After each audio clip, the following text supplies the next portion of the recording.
Welcome to the Afterspin, opinions from thought leaders in our state.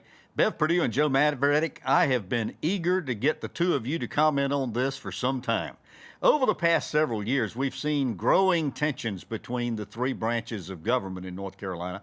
I want you to tell me, do you believe the governor has too much, too little, or about the right amount of power? And then answer the same for the legislature and our courts.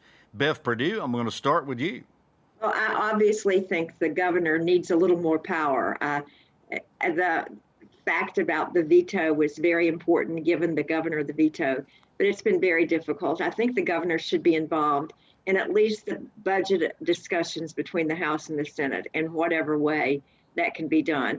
I think the legislature has way too much power. I think that the speaker and the pro tem become the most important and most powerful politicians in the state, and they actually control the flow of what happens in North Carolina. I don't think that's good because they're elected by tiny little numbers of people. And I think the courts are good arbiters of what happens. I don't think they have abused nor misused their power. I'm very proud of the judicial system of North Carolina. All in all, it works, but I'm not happy with what the legislature continues to do. And you served a number of years in the legislature. Joe Mavretic, not only did you serve a number of years in the legislature, you were House Speaker. What's your take on whether the governor, the legislature, and the courts have too much, too little, or just about the right amount of power? Well, I think the politicians believe the publicity that we had a weak governor. And so in two cases, they gave the governor more power. They gave the governor succession, and then they gave the governor the veto power.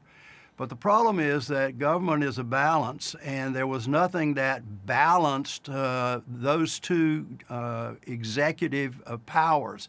If you put them on a scale, the governor got more. There was nothing on the other side.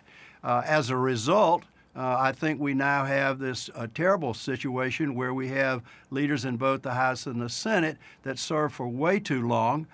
Before succession, those House and Senate leaders, the House leaders changed every 2 years, and the Senate leaders changed every 4 years, with the lieutenant governor being a real power in the House.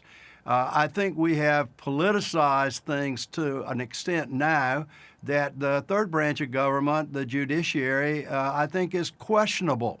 And I think the only solution to that is to say that if you become a judge in North Carolina, you have to be a registered independent. And I think until we make those kinds of structural changes, nothing's going to happen. Let me say one more thing about the General Assembly's power.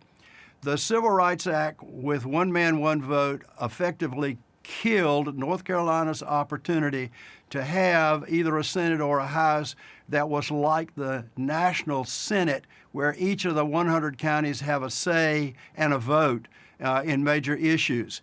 And because of that, North Carolina now is prohibited from restructuring itself so that we have a balanced legislature. Good comments, Joe. Going back to your comments about judges, do you think we could fix some of that if we went back to the system where judges did not run with the identification of which party they belong to?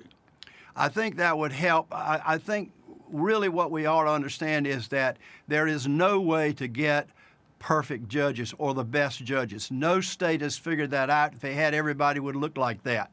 So, I think that's the way it is. So what we have to do, I think, here's a move.